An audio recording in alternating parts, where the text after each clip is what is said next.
All right, take two. If you've tried to see me on a live stream, I apologize, guys. Every time I try to do that, it just crashes the internet. So, stupid Comcast. Anyway, so in this video, I'm going to talk about how much can you charge? Great question. And in order to answer this question, there are three things you need to consider. So let's jump into it. Let's not waste any time. The first thing you need to ask yourself is, what state are you working in? Are you familiar with the laws in that state? Okay. Again, overages, surplus funds are governed by state law. So it's important to know the law in the state that you're doing work in, okay? Because that's going to determine how much you can charge. Now, the second thing you need to consider is, what type of case are you working? Are you working a tax sale overage case? Are you working a surplus funds from a mortgage foreclosure, a mortgage overage? Are you working a different type of case? Bankruptcy, unclaimed funds, state funds, whatever it is.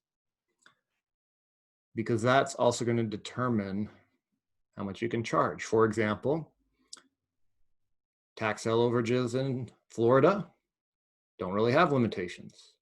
Mortgage overages do, okay? The third thing you need to consider is, where is the money being held? Is the money being held at the county level, or is it at the state level? Is it in the court system, or is it somewhere else? Why is this important? So, money held at the county level is oftentimes governed by a different set of laws and rules than money held at the state level. There could be totally different laws governing funds held within the state versus those held at the county level. So that's why you need to consider, well, where is the money? Is it with the state or is it with the county? For example, you may be working some fund in a state where, if you're helping someone recover funds from the state, perhaps you're limited to what you can charge to 10% or something like that. Whereas if you were helping someone recover funds from the county, there may not be a limitation. It just depends on the laws and how they read, okay? So these are the things you need to consider as far as to get the answer to the question, how much can I charge? Now, what's been my experience? So my average commission is 30%. That's just, if you were to take all my deals and average it out, it's about 30%, okay? Now, the lowest commission I've ever charged is 5%. And you're probably thinking, well, why did you even bother to do that? Why did you charge 5%? Because I didn't have to do that. But here's the thing, guys, the percentage doesn't really concern me. It's, what am I going to net at the end of the day? What's the net profit? What's my bottom line? That's what I'm concerned about. And so this deal that I did 5% on, it didn't matter to me, because at the end of the day, it was still a $10,000 payday. Actually, it was a little less than 10. It was about 9. So, but still, like, I'm not going to not do the deal because I can, if I'm only going to get 5%, who cares what the percentage is, as long as I'm happy with the bottom line, the net profit, okay? The highest I've ever charged is 50%. And these are on small deals, you know, stuff that's less than 10,000. I just say, you know, it's really not worth it unless you're okay splitting it 50-50. As long as you're cool with that, then we can do it. And I've done a number of those where it's a small overage amount and we just split it 50-50. Now, I still pay all the attorney's fees, so I actually net less than 50%, but it works out. And so, and even those small ones, as long as they give me like my minimum net profit that I'm looking for, I'll do small deals. I don't limit myself. I don't build a box around myself. All I am focused on is, if I do the work, is the payday worth it? And that's what I ask myself. And so that's been my personal experience. My average is 30. I've gone as high as 50 and as low as 5. And that's it. So here's the bottom line. Just know the laws, guys, where you're at, where you're doing deals at. Know the laws that govern overages and understand that, again, there are usually different sets of laws that govern state-held funds versus funds held by the county.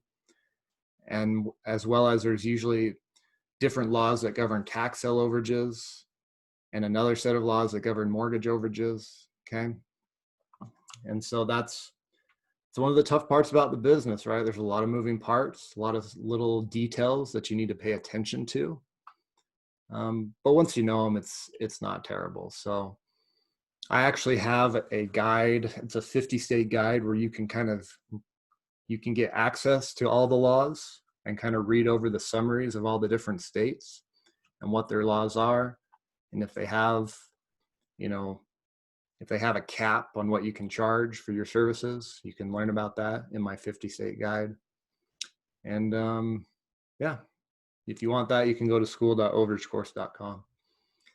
So I think that's pretty much it. Yep, that covers it as far as how much can you charge. Again, what did we cover? We went over, well, in order to know how much you can charge, you need to know what state you're in, what type of case are you dealing with, tax overage, mortgage overage, other, and where is the money held? Is it at the state level, county level, court system? These things are going to determine how much you can charge, okay?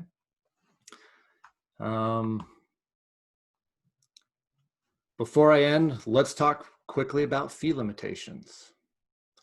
Are there ways to overcome fee limitations? Yes, there are.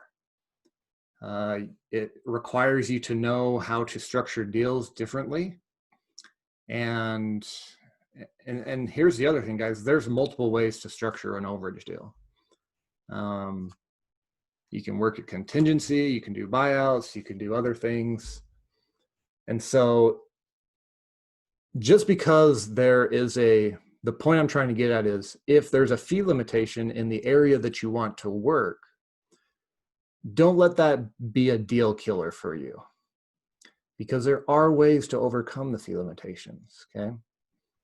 And yes, there are legal ways. I'm not saying that you have to do anything illegal, because you don't. There are ways to overcome fee limitations by structuring the deal differently, okay? And that's something I teach in my 60-day group. That's kind of a more higher level group. I recommend that everyone go through like a base knowledge, either my course or someone else's course before you look into that elite level group, because we talk about things like that. We talk about, well, how can you overcome fee limitations? By structuring deals differently. So there's some videos on the YouTube channel about that 60-day group if you're interested. But bottom line, don't let fee limitations scare you or persuade you from not doing business in a certain area, because there's ways to overcome that.